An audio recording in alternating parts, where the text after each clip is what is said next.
Good morning, YouTube. Trying to get this camera adjusted.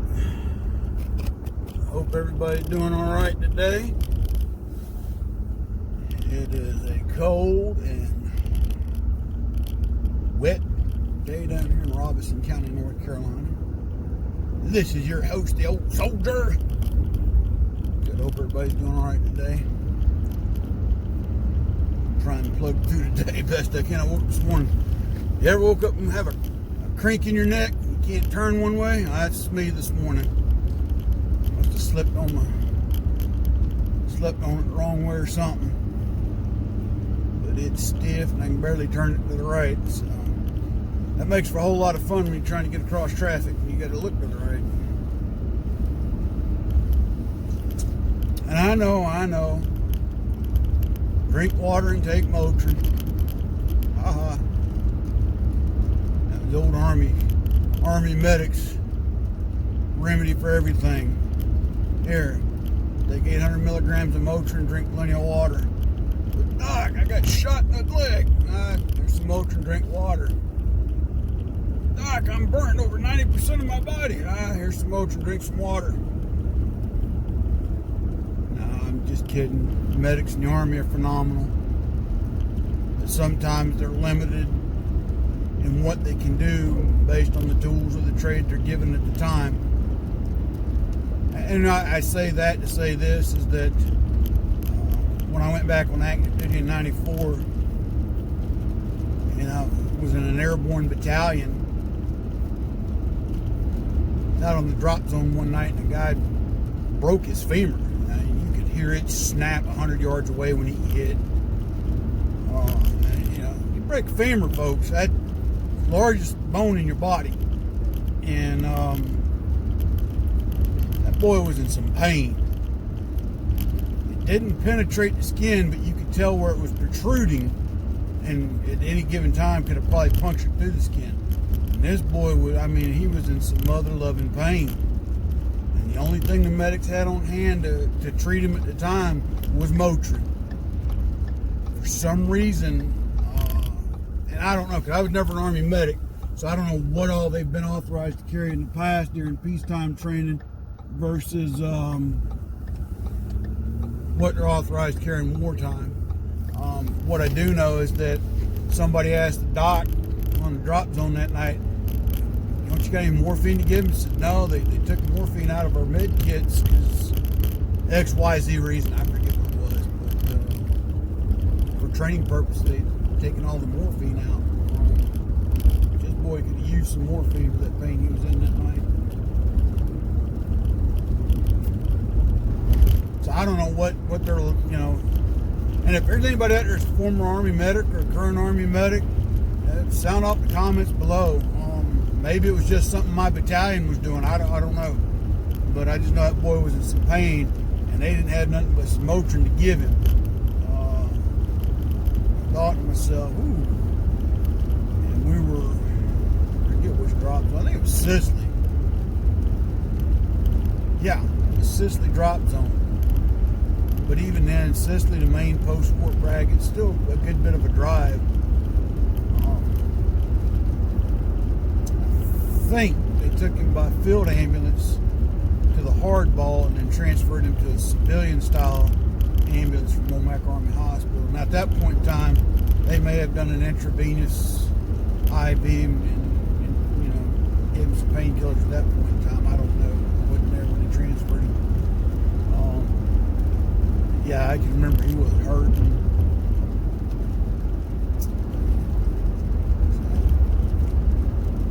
Little trivial story there for you folks. Starts Thursday morning off right. Down here, we're told we might get up to 3 inches of the white stuff between now and tomorrow. That'll be interesting. Now, I think really the prediction's more north of here that's going to happen. But today, I know Robeson County Schools, Cumberland County, Hope County, I think Bladen are all on a 2-hour release. And then tomorrow, the majority of these counties, I think, are on a 2-hour delay. So, my big thing is, it's been raining here off and on for several days. The ground's well saturated. I'm not worried about the snow sticking to the road. I'm worried about when it gets below freezing and the existing moisture on the road freezing up into ice. That's my concern. I don't like ice. I'm sure I'm not the only one that fits that category. Snow, I can deal with. Ice, I don't care how good of a driver you are. It roads ice over. I'm telling you, stay inside, don't get out in it. Best thing you can do. And of course, down here, you know, I'm sure the grocery store shelves are about empty right about now, just with yesterday's prediction. Which, now in my younger days, me and Mrs. Old Soldier, we were like the rest of the population. We'd freak out and panic and have to get to the commissary or the grocery store and get bread and milk and all that other jazz. But nowadays, we got plenty. If we don't have bread, I got flour and water. And, you know, what if your power goes out? Well, I got a propane stove top that I can make flatbread on if I had to absolutely have to have bread. We're good. As long as I can make coffee.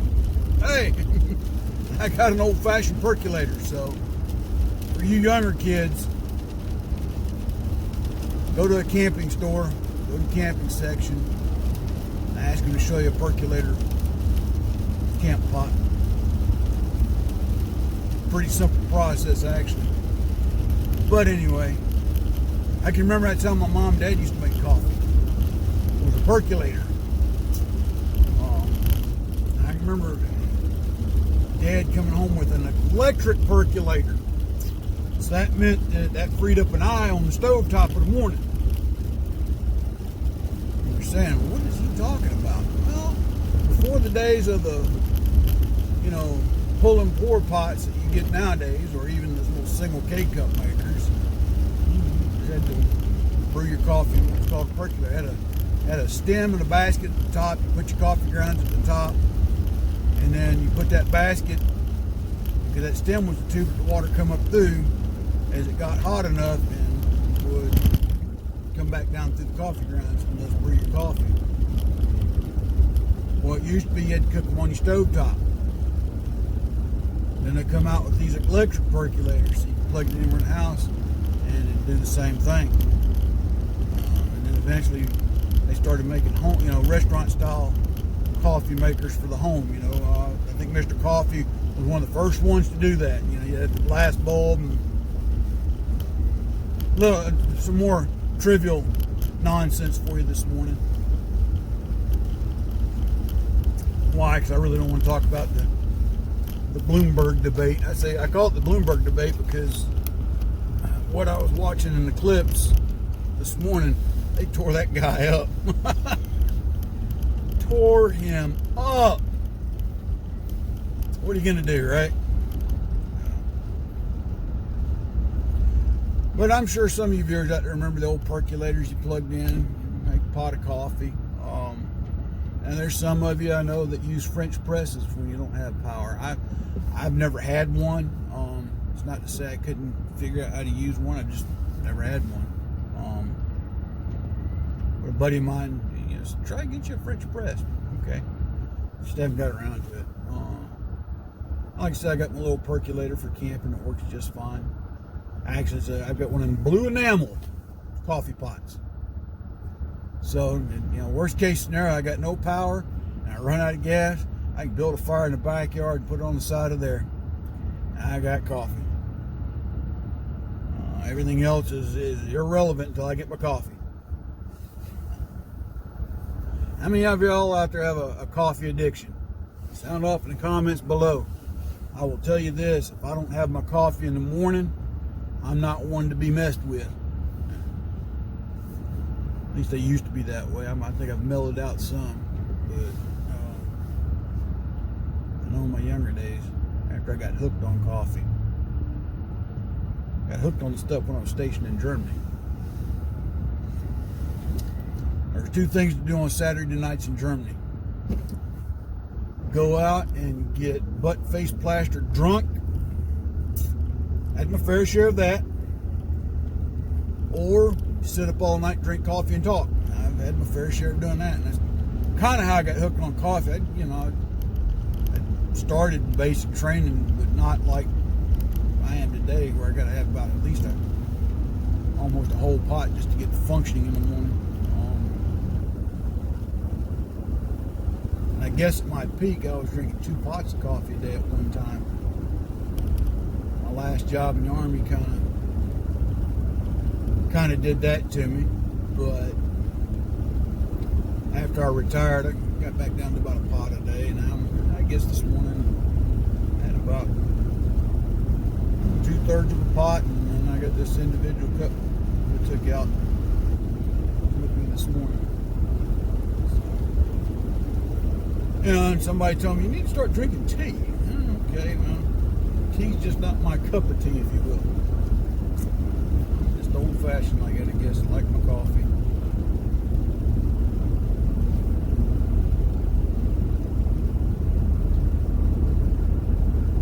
But there used to be a time when you go to a restaurant, your choices were water, tea, coffee.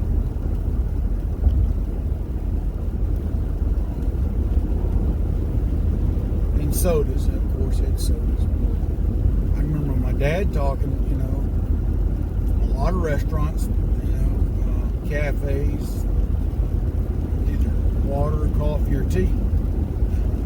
Sodas, fountain sodas, you didn't find everywhere. And of course, in a home in the South, pretty much you had coffee, tea, milk, or in the summertime, you'd get lemonade if you were lucky.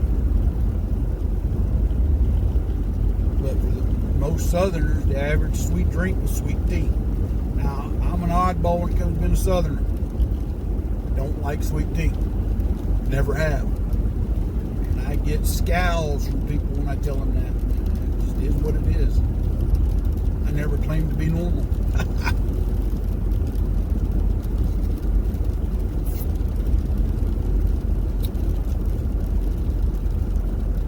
But it's amazing how technology has advanced as far as kitchen appliances and cooking. I can remember growing up, Mom had a pressure cooker Mom and Dad had a pressure cooker actually they used for their canning. And I think every now and again she would cook some collards or some greens in it or something. I just remember when she'd do that, I wanted to stay outside all day. The whole house stunk to high heaven. Never a big fan of that fragrance. She had an electric skillet she used to cook things in. We've got one at our house we love, use for a lot of things. Hamburgers to steaks to pork chops and gravy.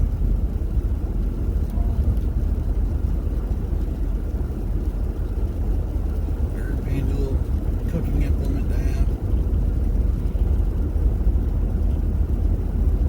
But I can remember Mom and Dad talking about, having wood-burning cooking stoves in their house. Now, some of you younger folks don't know what that means. I didn't grow up with that, but I've heard the stories. You have to go outside and get the kindling going. And you bring in the bigger pieces and you put in that wood-burning stove. And that wood-burning stove / oven, because it also served as an oven. And you had to kind of gauge that temperature right with it, and it's one of those things, But it kind of served two purposes. Which you cook your food on in the morning, and cook your food on throughout the day. But it also, in the wintertime, served to heat your house, a portion of the house. So you had to have wood for the kitchen, and you had to have wood if you had a or a coal for some places, the potbelly stoves would be in the other part of the house. My daddy talked about it. One place they stayed in, they had a stove in the kitchen, and that was it. So in the wintertime, that was the first place you went when you got out of bed. And my daddy used to have a quilt that his mother, my grandmother, made for him for years. That thing was heavy. My goodness, it was heavy. I mean, it must have had every bit of 2 inches of cotton batting in it. And really, really heavy cloth on one side, and then the other part was a patchwork on the other side. But that was one of the quilts that my dad, elaborated to us having when he grew up, that you put on the bed. That was the only way you're going to stay warm at night in the wintertime, because they couldn't afford oil heat like in the cities or the towns, and they didn't have really enough money to put a bigger pot belly stove kind of in the center of the house. I think it was a 3-room, 2-room, 4-room. No, what he said it was. And living room, grandma's room, and the kids' room. So it was basically a 2-bedroom house. No internal bathroom. They had a back porch. That's where you did all your bathing, and there was the outhouse where you get the rest there. All the teeth brushing and all that took place in the kitchen sink. It wasn't running water. He said they had an internal pump in the house. Hot water had to be boiled on the stove. My dad grew up for a good portion of his life. That's the way it was. But yeah, talk about those quilts that they would put on. And the whole purpose why they were made thick like they were was, like you said, the insulation that would be needed in order to keep them warm at night when they were in bed. And he said in the middle of the wintertime, God help you if you got that urge. You have to get up and go out to the outhouse. And you think about the convenience you got nowadays in the middle of the night if you got to get up and go to the bathroom. You're not going outside. You get up, you go down the hall, you go to the bathroom, do your business, and go back to bed. My mom and dad, when they were growing up, that meant getting up, getting partially dressed, and going outside, whether it was cold, hot, rainy, dry, snow, ice, didn't matter. You still had to go outside to go to the bathroom. I can see why my mom made the statement years ago, God rest her soul, that today's generation of kids, if you ever lost heating and air conditioning and running water, they would not know what to do.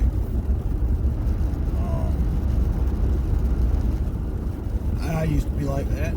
The Army kind of taught me that you can survive without those luxury items in a sense. It also taught me to appreciate the value of having steady electric current in the home, running water. Desert Storm really taught me the value of having running water and water conservation.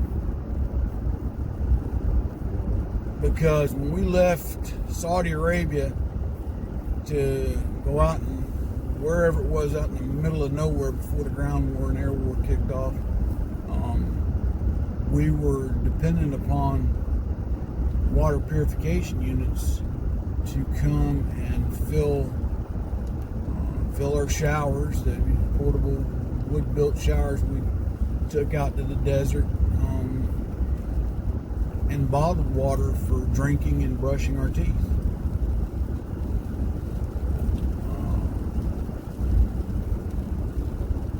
We'd have to get up in the morning and, basically had to I had to shave the cold water out of a basin. So I Learn not to take that for granted anymore. Anyway, folks, I didn't want to talk about anything serious today because, like I said, it's the weather here is about to turn nasty, you know, and all the dummies are going to be out on the road between now and tomorrow. So it'll be interesting to see, get up tomorrow morning, how many dipsticks were out playing in the snow and shouldn't have been. So, that being said, folks, charities always ask you to help out with tunnelsfortowers.org, Pin Up for Vet, Ballot for Veterans, and Folds of Honor. They can't do it by themselves. Anything you can do to help them, they greatly appreciate it, and I would too. Vendors, as always, would ask you to help out. Money Quick Pawn, Rayford Road, Fayetteville. Robert's Custom Woodwork and Unsung Patriot on their Etsy sites. Go check them out. Both of them got a lot of great products. If you're looking for a custom wood plaque, get up with Robert's Custom Woodworks and see what he can do for you. He is a dear personal friend of mine. Won't steer you wrong. Give you a quality product at a quality price. But go check out what he's already done, and you know, like I said, get up with him if you got a piece that you want made, and he might be able to do something for you. That being said, folks, God bless, take care, and until tomorrow, stay safe, Silver Soul Drive.